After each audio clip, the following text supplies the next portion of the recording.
old days, but nothing changed, let you change. What's around you, how you think, how you live, how you speak, how you walk, how you blink, how you talk, how you teach, how you reach, let it sink. What's your purpose, what's your passion, did it pain, what's your plan, is it plain, on a plane, hydroplane, I'm just playing. What's your purpose, what's your passion, did it pain?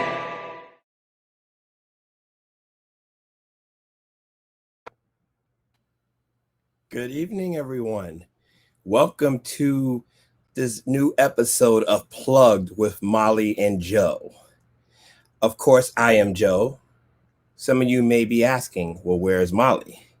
He's actually in some work endeavors right now, and we hope to have him on the show today. But if not, have no fear. I will be running the ship for today. I can't believe it's been 5 weeks of this episode so far. Time is going by very fast, and we have a lot of popularity amongst people that support our show, and we thank you for it. We really appreciate all of the calls, all of the support that we get from you viewers that watch our show. What I would like to do is talk about a couple of things that we're going to have on the show today. Today's theme is canceling the cancel culture. We're going to talk about some of the issues behind it, the origins of cancel culture, and some people who have been affected by it. So that should be good. We're going to talk about our homage. We're going to pay homage to a couple of our ancestors. Since it's Women's History Month, we're going to pay homage to a couple of our Black women ancestors. Ashe, Ashe. What I would like to do now, before I do anything else, is I'm going to introduce our guest for the evening.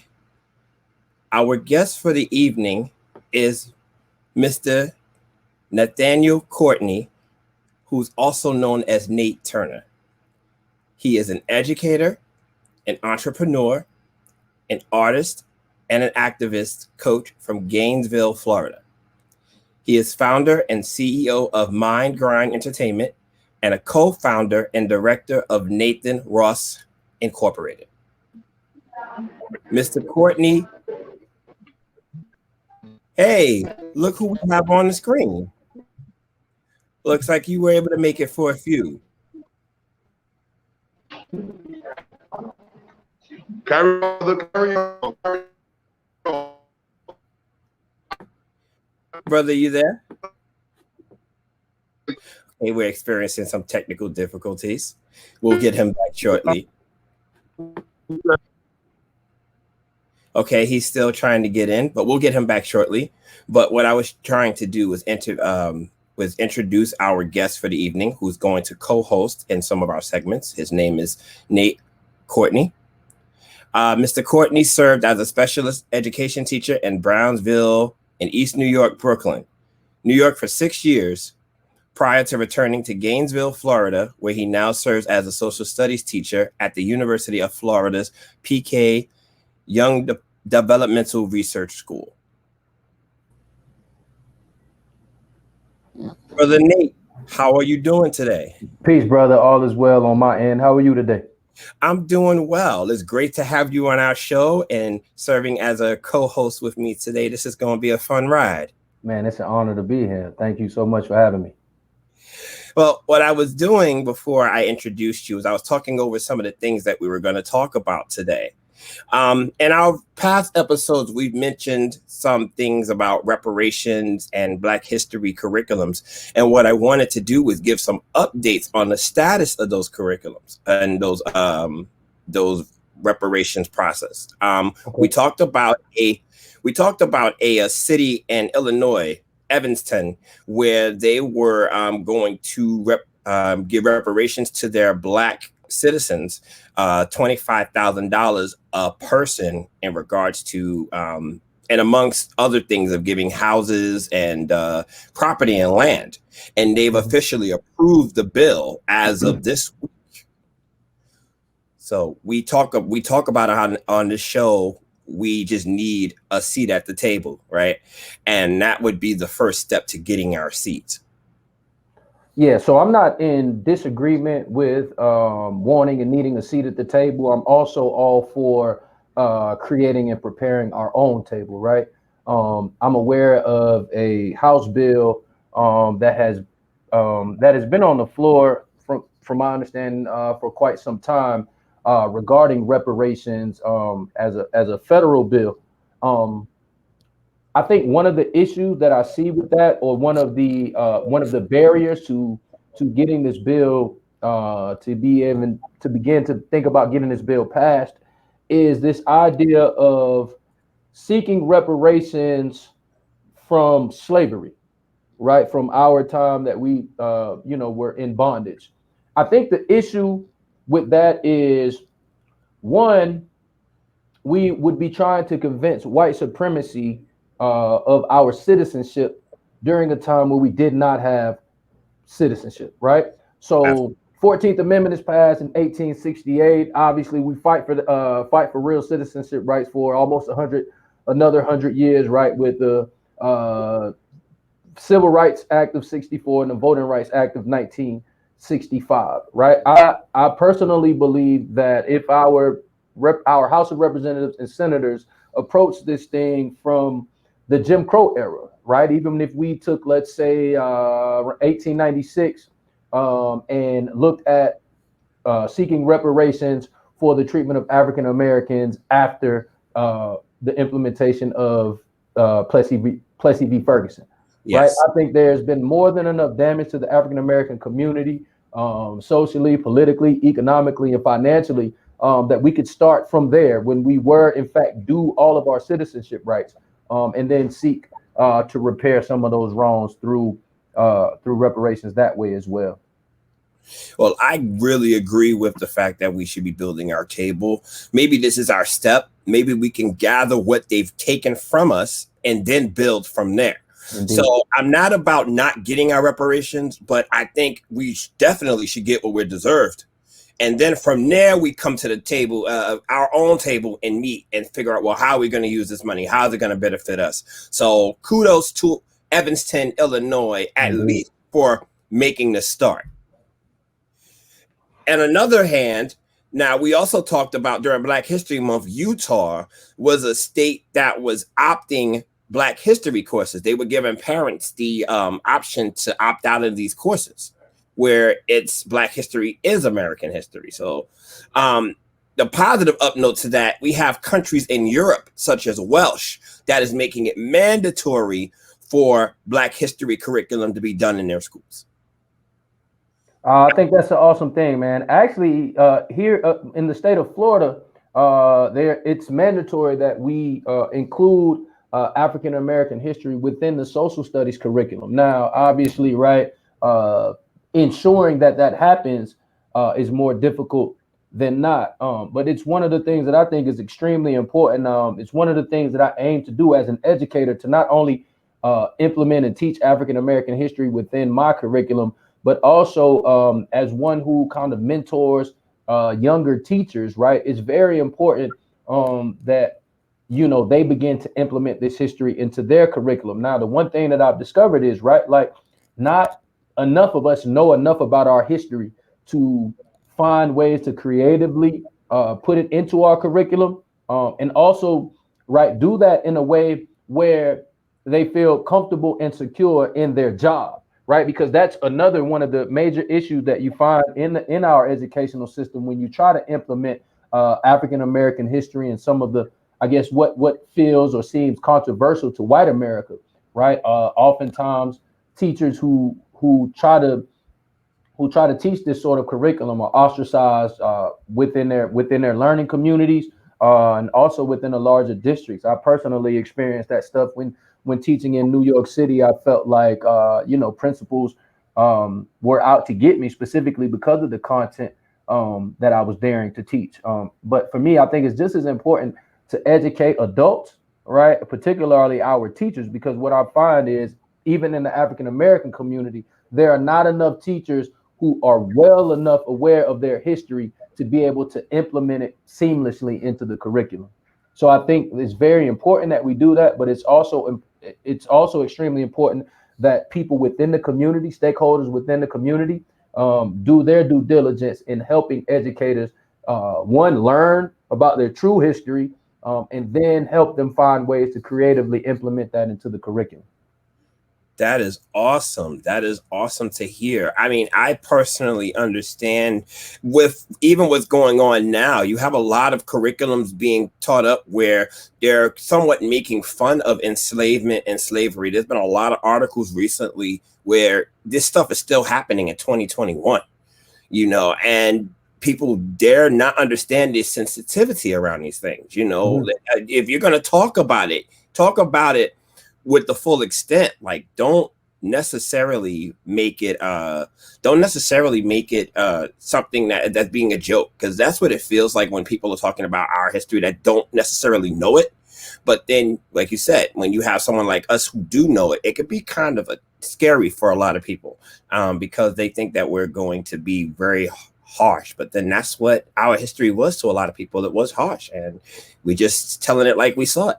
Indeed. And for me, right, like I noticed there's a small African-American movement, right, to kind of stray away from teaching so much about slavery, or this idea that we don't need to focus on it, right? It puts us in a subordinate light to other people. But for me, I think it's very important that we look at slavery, or the time period, right, this antebellum time period, for what it was, right? Like it is really a small piece of African history. Now, it's a huge and important piece, but right, when you look at what we built and what we've contributed to civilization, right, from the beginning, then us being enslaved here in America is a very small piece of our history. I also think it's a time that, while it was dark, there are so many things that took place during that period to be celebrated. Right. So this is not just, I don't think that we should just look at this time period of slavery from strictly the perspective of us being oppressed. Right. I think it speaks to our power, right? Our ability to overcome the things that we overcame. Right. I mean, Herbert Aptheker, he documented over 300 resurrections and rebellions. Right. And this is just on paper that we knew about.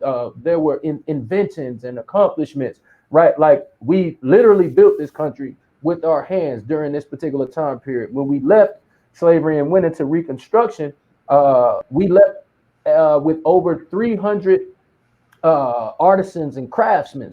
Right, like, so there were several things that we were able to do. And you see, during Reconstruction, we were enterprising. Right, we were developing our own businesses. We were politically savvy and beginning to establish our own, I guess, independence within this nation. And obviously, Jim Crow laws and white supremacy sought to dismantle that. But I think these are crucial time periods that must be examined circumspectively and wholeheartedly, as opposed to just looking at it from one perspective.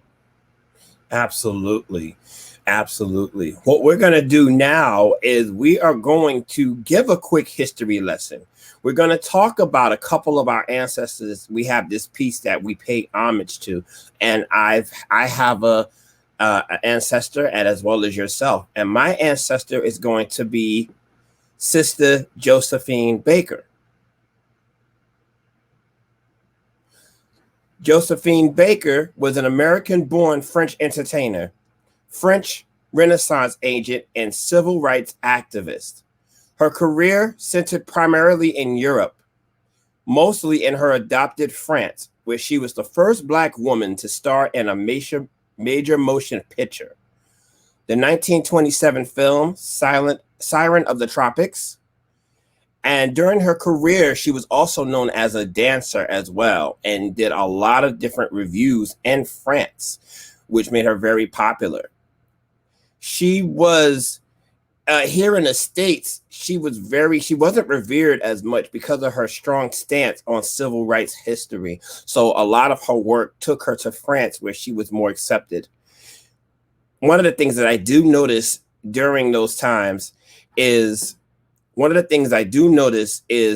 lot of African Americans felt that they had to travel outside of this country to feel welcomed. But when they went to France or when they went to Europe, they had more popularity than they would have had in their home country. So that's something that I think a lot of people are starting to understand and think about now. Like, would it be something for us to go somewhere where we feel that we're welcomed, as opposed to staying here and putting up with the bigotry and hatred that exists in this world? Nate, did you have a ancestor you would like to pay homage to? Indeed, man. I would like to pay homage to the remarkable, wonderful ancestral giant who is known as Ida B. Wells Barnett. Ida B. Wells is one of my favorite people in history. She was actually born, we share the same born day, July 16th. She was born 1862, just a few years before slavery ended.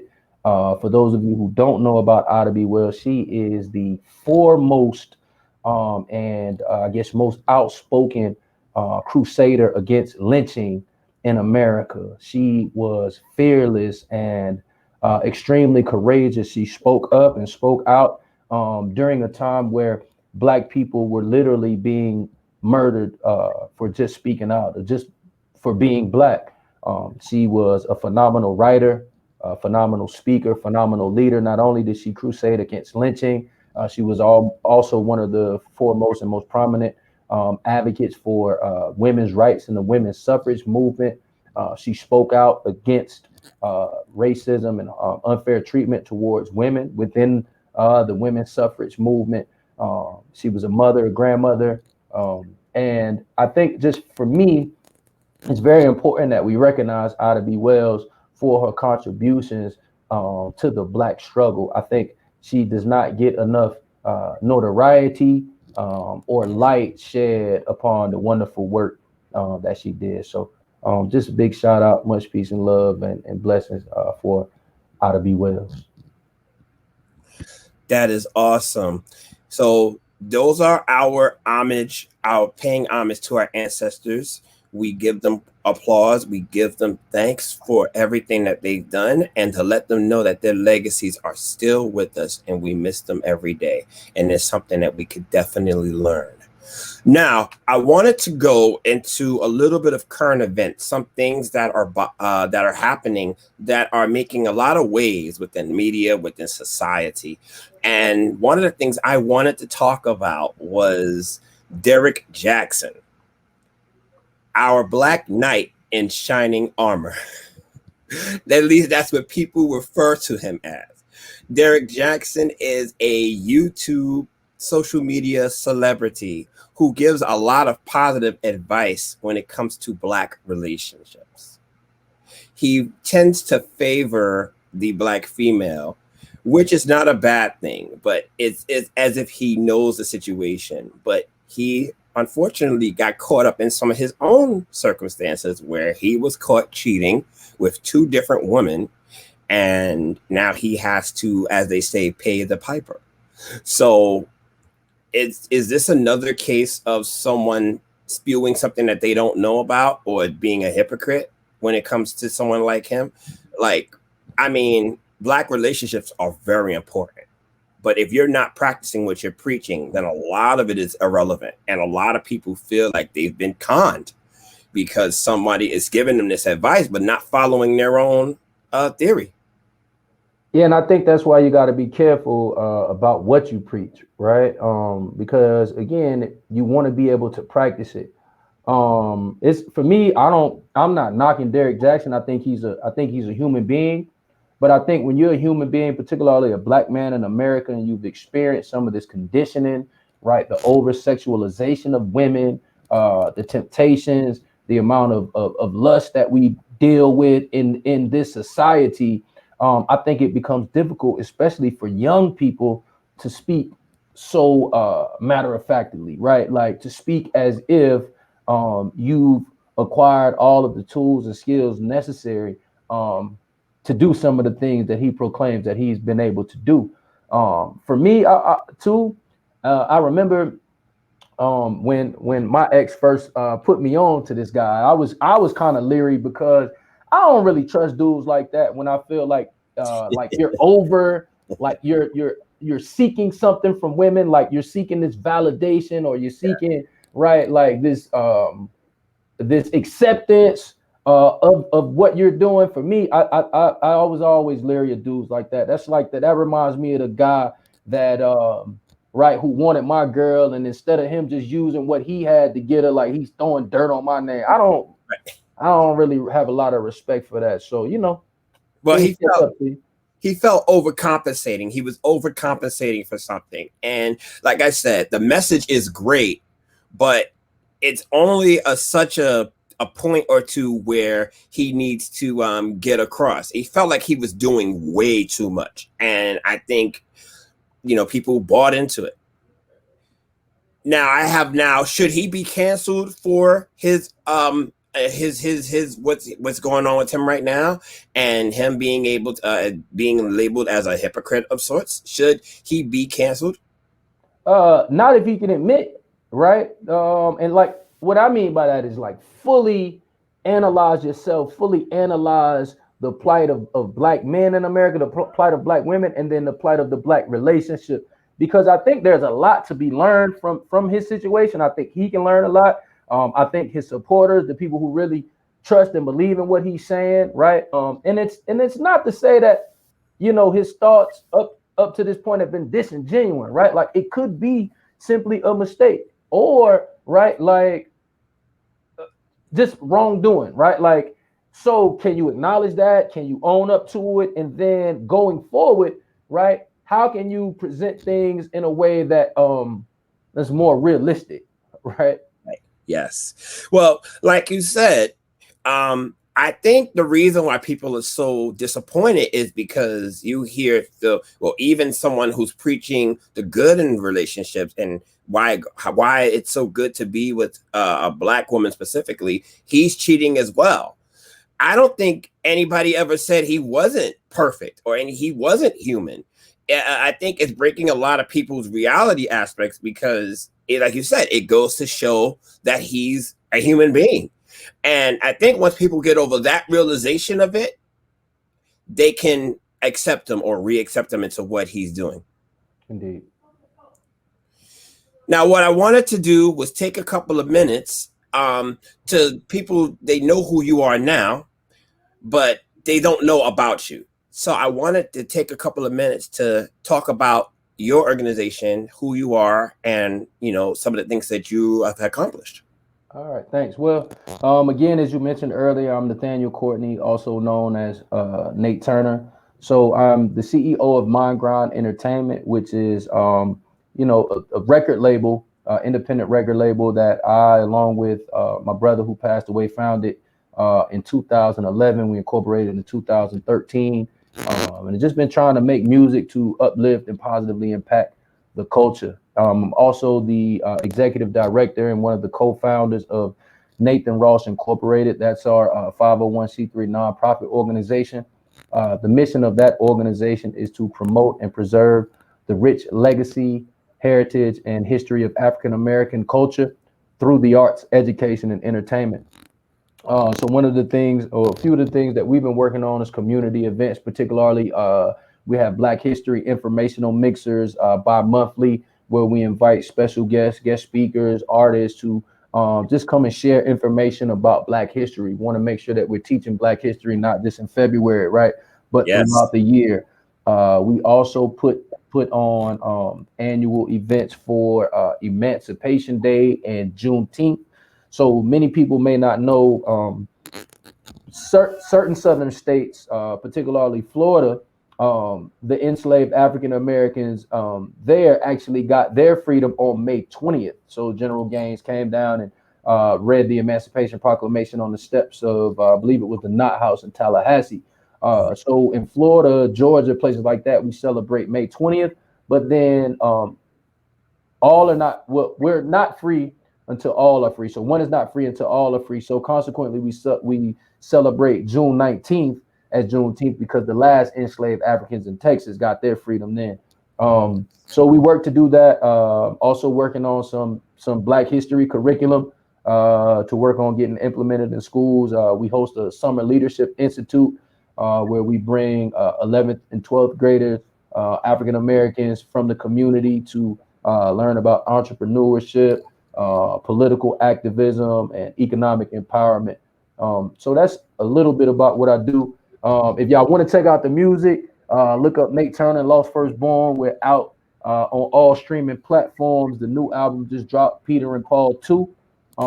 I think that's a political, social, spiritual commentary that really just speaks to the heart and minds of the things that I want to do, which is really liberate and free the people. That is awesome. Now, what brought you to that, as far as like, why did that become your goal? Why did that become your mission to do that? Like, what encouraged you to become so passionate about Black history and do these things that are about uplifting and encouraging people? Because some people think that it's a trend or fad, and we're here to let them know that no, it's not. It's something that we're honored about, and that this is our movement. It's not a trend or a fad. So what is it that got you into this this feeling? Indeed. For me, I was blessed to really be born into it, right? Like, my dad was very aware.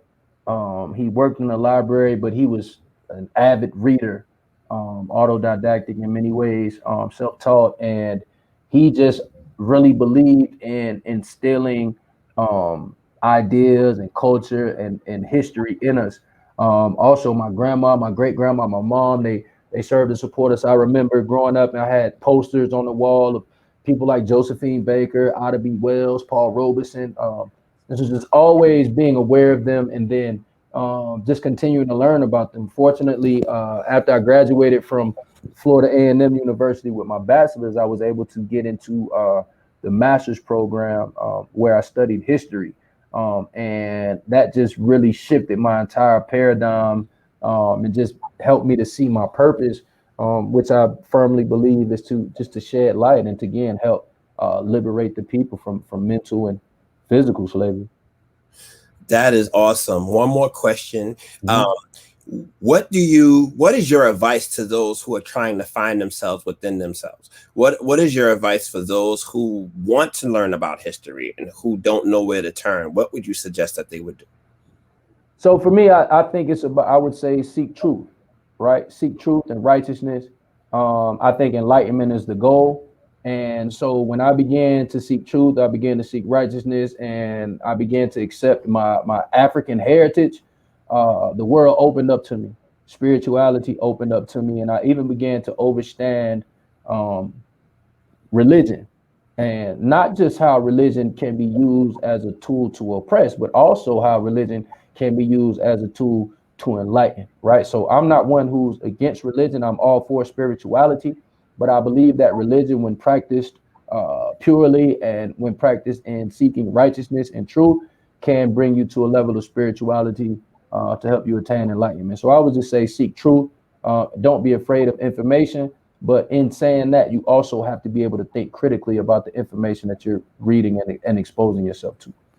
Ashe. And when it comes to that, I'm often thought of with this quote: those who fail history are doomed to repeat it.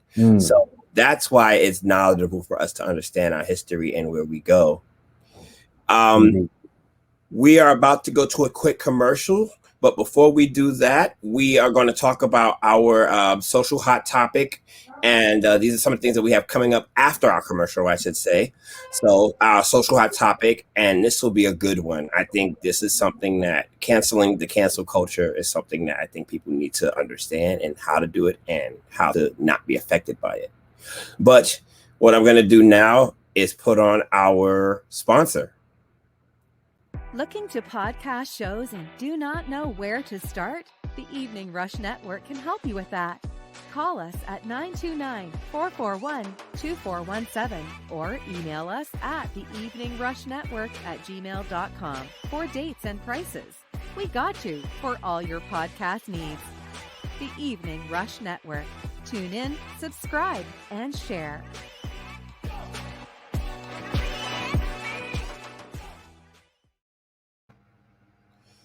Well, we have returned. We are into the second half of our topic, of our show, rather. And what we're going to do now is we're going to go into a topic that's been in the news as of late, that's been in the media, that's been very aware to a lot of people, and it's called canceling the cancel culture. The cancel culture is something that has been created to those who are, I won't say overly sensitive, but who are trying to get rid of some faults, some negatives, and helping, well, I think that's their goal, helping people see the negative in certain things that can be offensive and get rid of them or change or adapt to them. But in recent times, there are some things that I know for myself as I've grown up to know, not necessarily seeing them being offensive, but not seeing them to be offensive, but they're being deemed offensive to today's culture and society. So that's something that I don't necessarily have an issue with.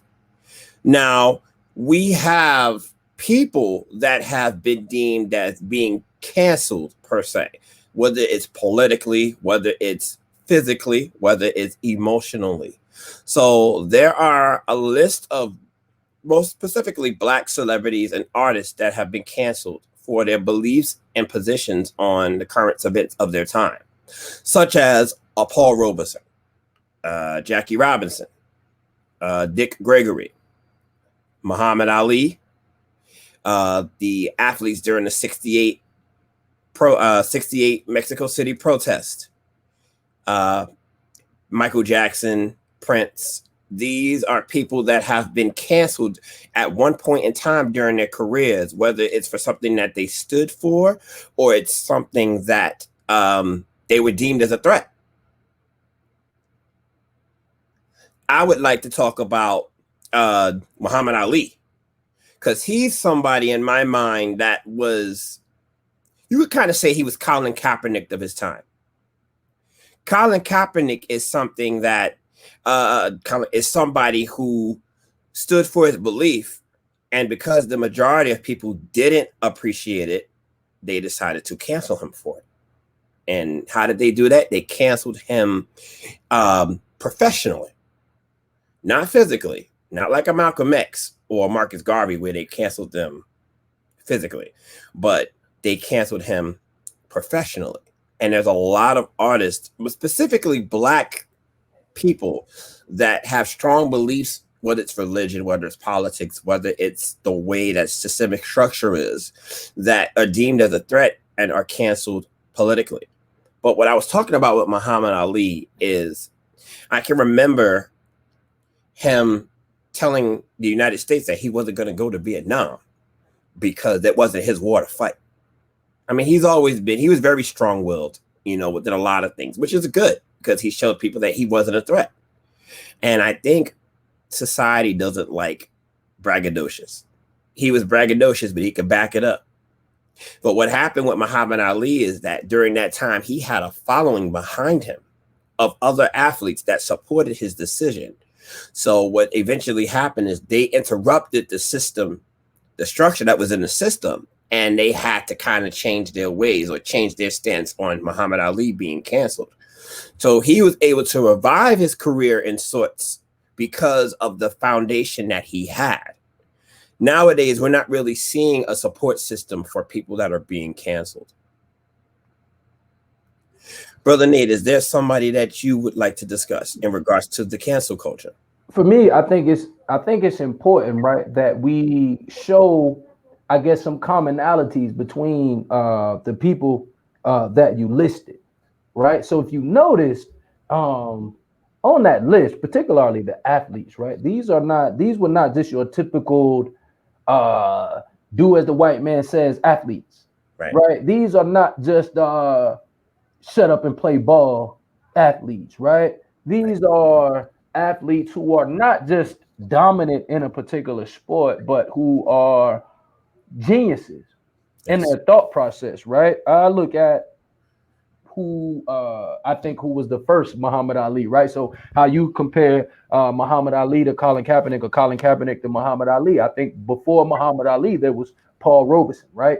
Who was, first of all, people have to understand, right, the level of talent that Paul Robeson had, right? This is a historical giant of an ancestor, right? We're talking about one of the greatest singers of all time. We're talking about an All-American in several sports, right? And a true activist and liberator of the people, right? So he was speaking out against the unfair treatment of African Americans, particularly in trying to join unions, right? Speaking out against lynchings that were happening in the 30s and 40s, right? And just an overall civil rights activist.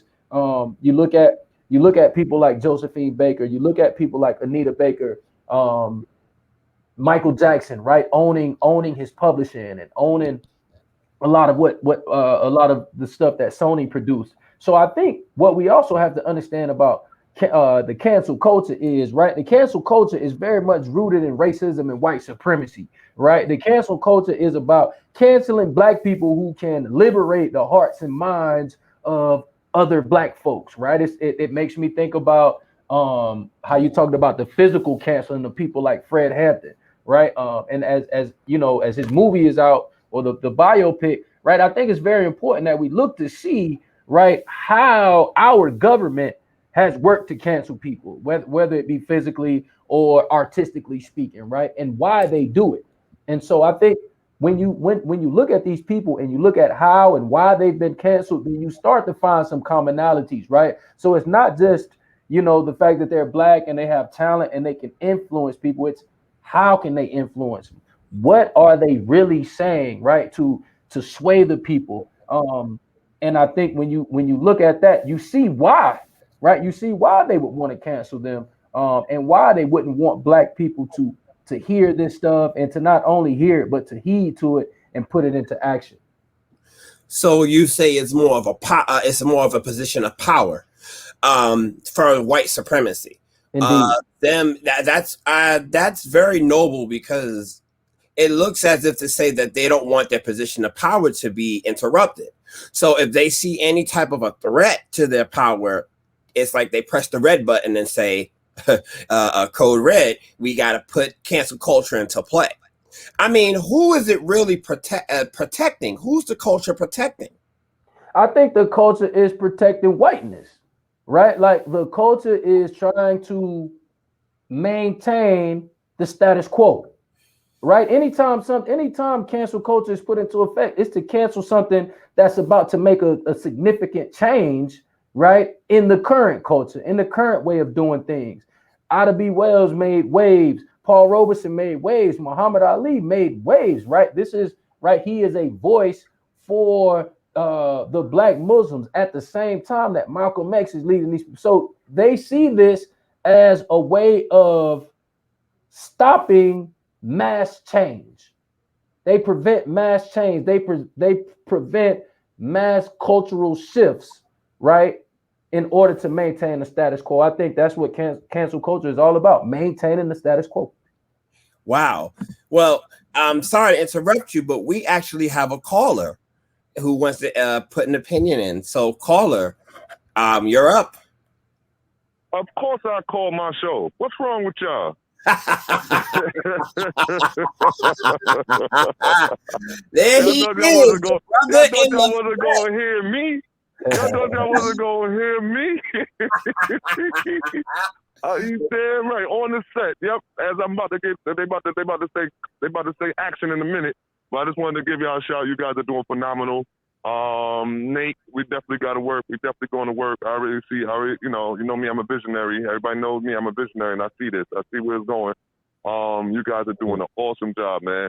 My thing about all that cancel culture and all that, like you said, it is to maintain the status quo and to keep their foot on our necks at all times. That's their plan, to keep their foot on our necks. So anytime we try to climb up out of the muck and the mire, they try to put us back down every time. And how they do that? That's by canceling our heroes, canceling our legends, canceling those that matter to us.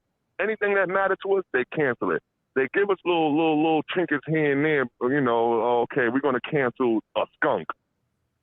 What's that? They ain't nothing. Why have been canceling racism? You understand what I'm saying? You know how many shows depicted racism throughout the years, throughout the 100 and 200 and 300 of years of centuries? Man, listen. I wanted to be on the show, but I mean, I got to do what I got to do. But listen, you guys are doing phenomenal. I'm gonna be out. You know what I mean? Love you guys. Oh, also, Also, I need to know what the motives is for the cancellation. All right, peace. Peace. Peace. Well, question. Here's the question. Are Black people being contradictory when we buy into the cancel culture, considering other things we accept as empowering, like the N-word or WAP? Is that something that's being, are we being contradictory to the cancel culture? Like, are we accepting it? I personally would say yes, because of the fact that if the whole purpose of the cancel culture is to get rid of things that's offensive or sexist or unnecessary, uncomfortable, these things are uncomfortable, unnecessary. Yes, it may be empowering to a personal aspect, but to show that publicly, I think that's the problem. And what it is, if it's empowering to you, you need to keep that within yourself. That's something that favors you, but you don't want it to become to where everybody is seeing what you're empowering about, unless it's positively, unless it's a positive moment or a positive action. And that's how I personally feel about the cancel culture. Like, if it's something that is going to help us, like I said, the N-word. We talk about how it hurts when other people say it. We talk about how it's something that should not be said, but we inspire people to continue using it because we won't stop. We won't put it away. If we come together, and I'm talking strictly African Americans and people who use the word, if we come together and say that we don't want to say it anymore, and we think that this is offensive, and we demand that it's no longer used, then other people will follow suit. But as long as it's accepted within any form, people will always look at us and say, oh, you're not serious. You're not taking this seriously. So we're going to continue saying it until you do. Yeah, for me, I have a different dealing with the N-word. But I do think that, right, Black people, I mean, we're humans. So I think that we are contradictory sometimes, right? Like in the things that we say, right? Like, so, I mean, there are people in the culture who genuinely and truly think that WAP is empowering to women, right? There are people who know that WAP is genuinely and sincerely degrading to women, right? And I think that's the balance that we're trying to find, right? There's nothing about that song that I want my daughter to sing. Mm-hmm. Right now, is it empowering that my daughter can sing that song? Maybe, right? That Cardi B can sing that song, that, you know, Meg Thee Stallion can sing that song, and they can embrace, I guess, whatever power or whatever ability that, you know, the power the P gives them. Right. Because the P does have real, genuine spiritual power, right? So for me, that's a whole nother conversation, right? Because what are you doing with that WAP? Right. Right. And that's where it becomes empowering or not. And I think what we have to continue to do is hold our culture to the higher standards. And I think that's the problem with being in America, is that we don't hold because we're American and because we're conditioned by America, the African people here in America don't hold our culture to the standards of African spirituality.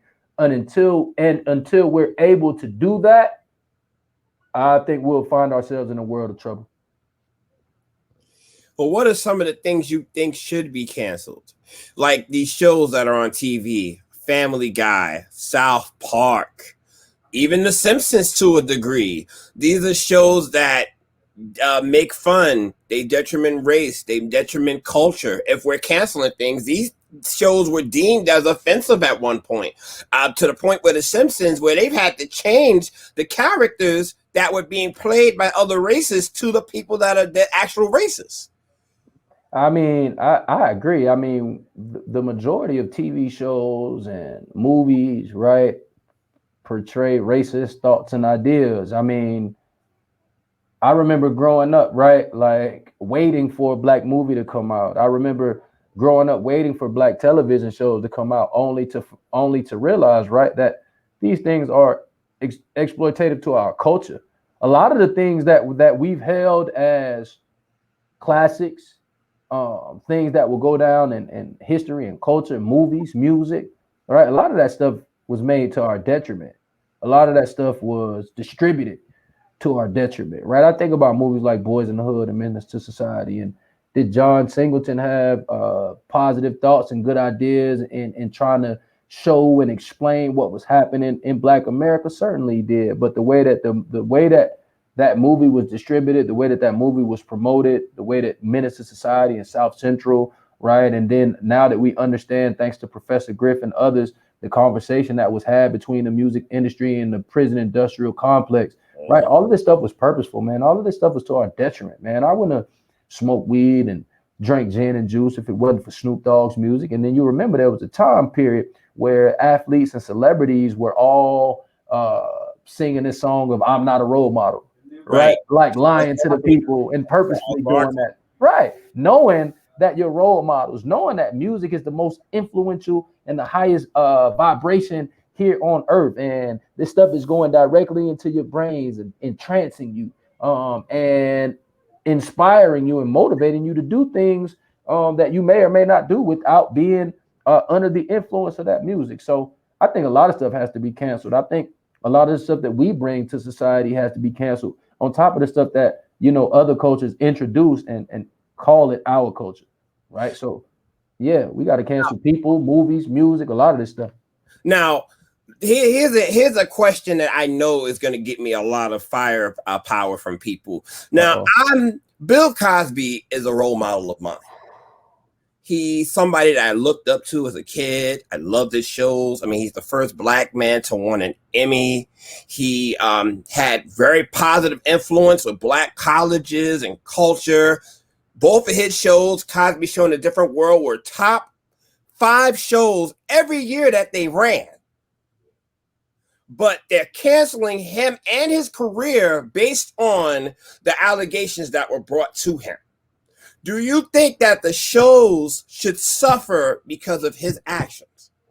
I don't think that those shows can suffer, man. I think that those shows were inspired by God, right? Like, I think when Bill Cosby was creating the Cosby Show and A Different World, right? Like, he was in a creative state of mind that was influenced by God and the ancestors. The Cosby Show literally, I mean, how many young men and women did the Cosby Show literally save?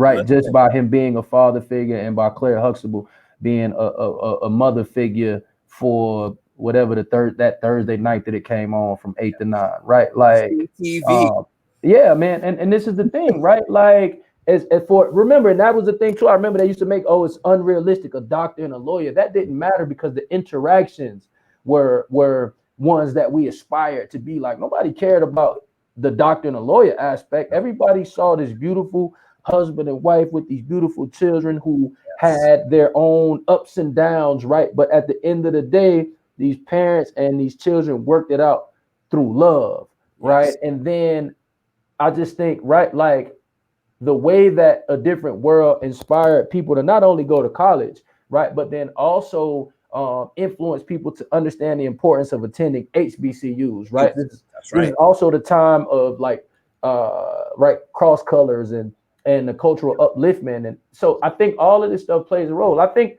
when you bring up Bill Cosby, you were talking about the prime example of cancel culture, right? Like they've tried to destroy Bill Cosby's image because they're trying to destroy the Black male image, right? Like a lot of people know Bill Cosby for Cosby Show and A Different World, but they don't understand the level of work that he's done regarding history, right? I looked at some of his documentaries from the 70s and 80s, right? When you look at the cartoon, Fat Albert, right? But what a lot of people don't remember, like what came on right before Fat Albert was a little educational show, right? With the little pencil and marker where he was actually teaching a lesson, right? Math, history, all of this stuff prior to it. So, and Bill Cosby is a PhD, right? So all of this stuff is relevant and related, right? This is purposeful.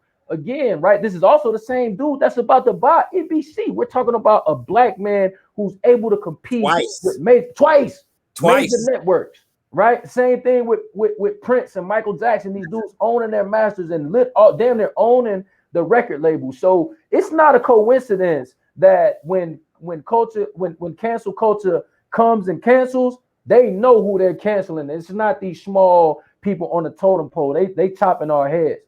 Absolutely. Another person that has been in the news and they're trying to cancel per se, Deshaun Watson, the quarterback of the Houston Texans. A lot of it was engineered because of the fact that he wanted out of his contract. And he's refusing to play this season because he feels that he could play better somewhere else. So a couple of months in, now all these allegations are coming out that he's been sexually offensive, inappropriate, rape. And it's one of these things, well, it's very interesting that these things are coming out now that he wants out of his contract. Like I said, it's like they ring the red bell and said, code red. So, and coincidentally, all of this is happening at the massage parlor, right? Like all of these different incidences, so that it can make sense. But we have to be careful, right? Especially as black men, because my thing is, I wouldn't want anybody to think that I support rape or that I support rape culture. By no means.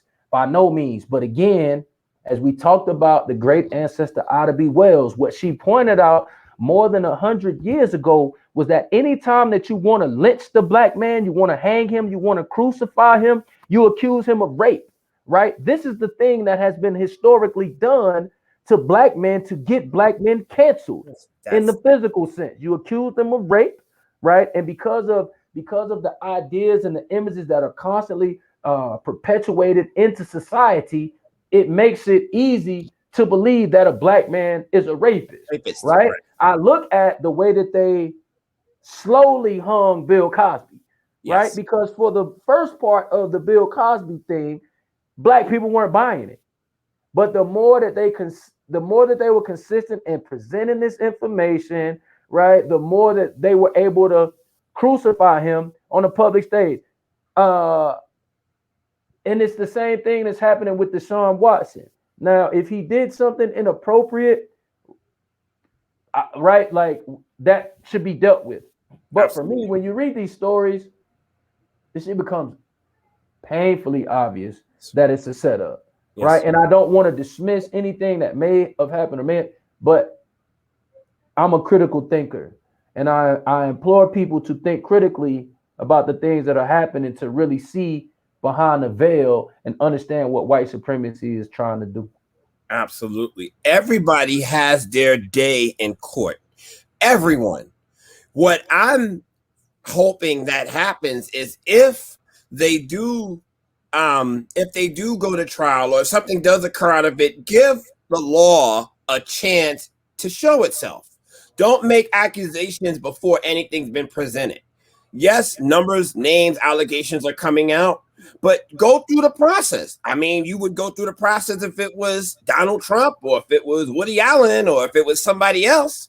But it's immediately as soon as something comes out, oh, he's guilty. He did it without even understanding the process of anything. And that's my problem. What I wanted to say next was, when does the cancel culture address the plight of black people in America? When do we address homelessness? When do we address poverty? When do we address trauma? These are some things within the black community that needs to be canceled. But it's not going to be canceled because it helps the system. Exactly. I mean, you said it.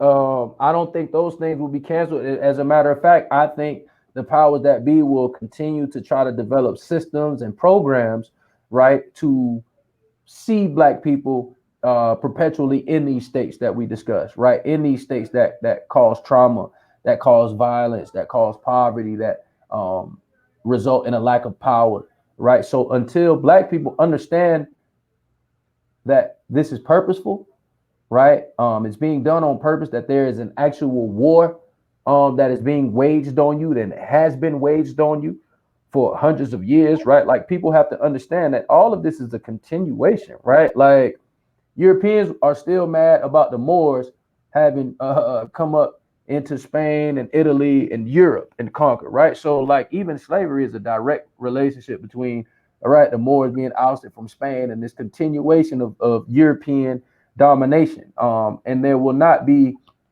any programs removed, right, that will allow Black people to thrive culturally or spiritually. Preach on that, my brother. That is the case. Now, why do we still fight for justice for people like Breonna Taylor and George Floyd and the never-ending list of people with the same story? Do you think that's something that people will eventually overcome and people will eventually deal with? Do you think it's something that we can overcome? Before you answer that question, we have another caller. Okay. Oh, it's me again.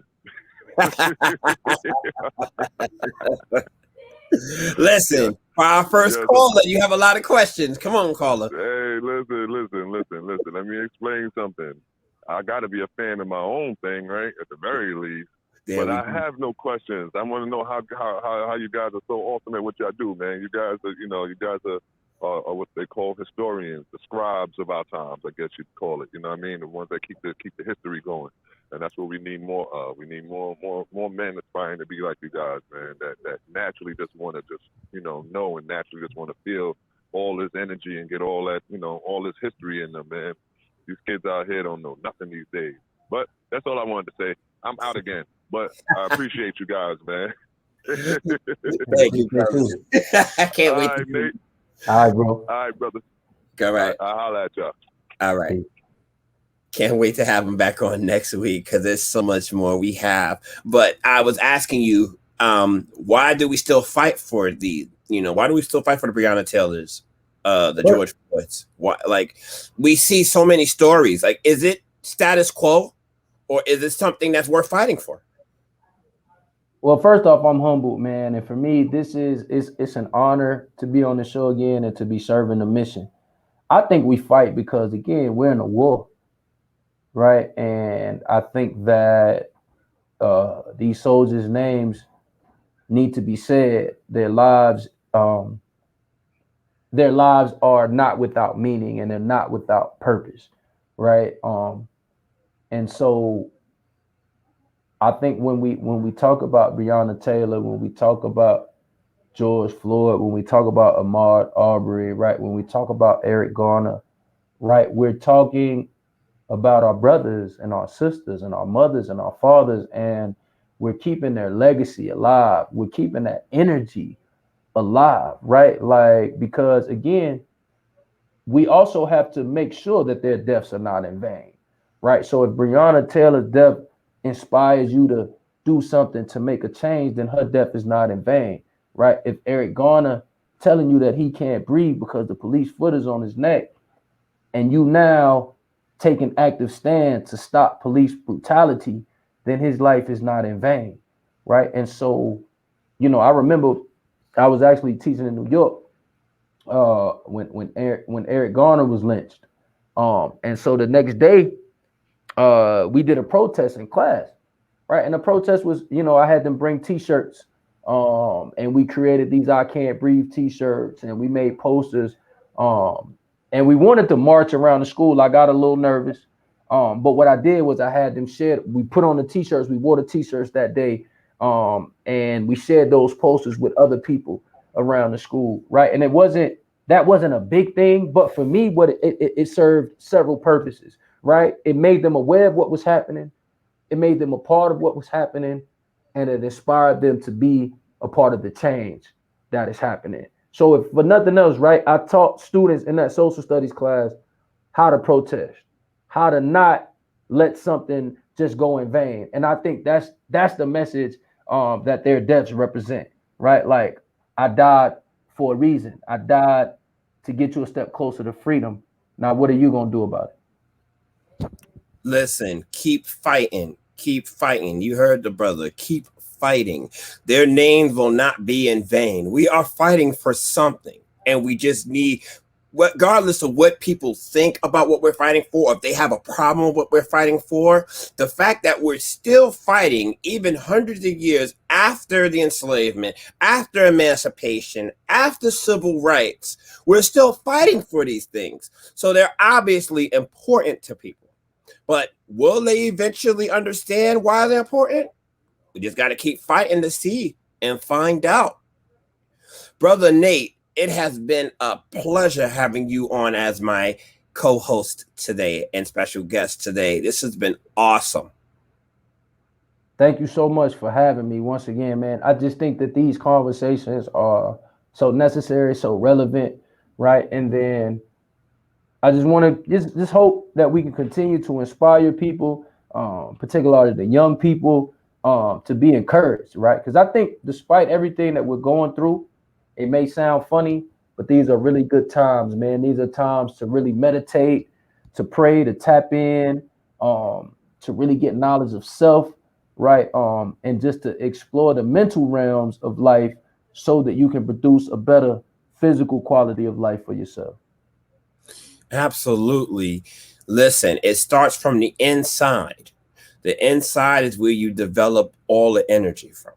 Once you get that energy, you portray it to the world and you show the world what you can do. Let's hope our people take this in vain and see what we're doing and can grow from this. Indeed. Once again, Brother Nate, thank you very much. Everybody looking forward to next week's show. We got a good one for you. Peace.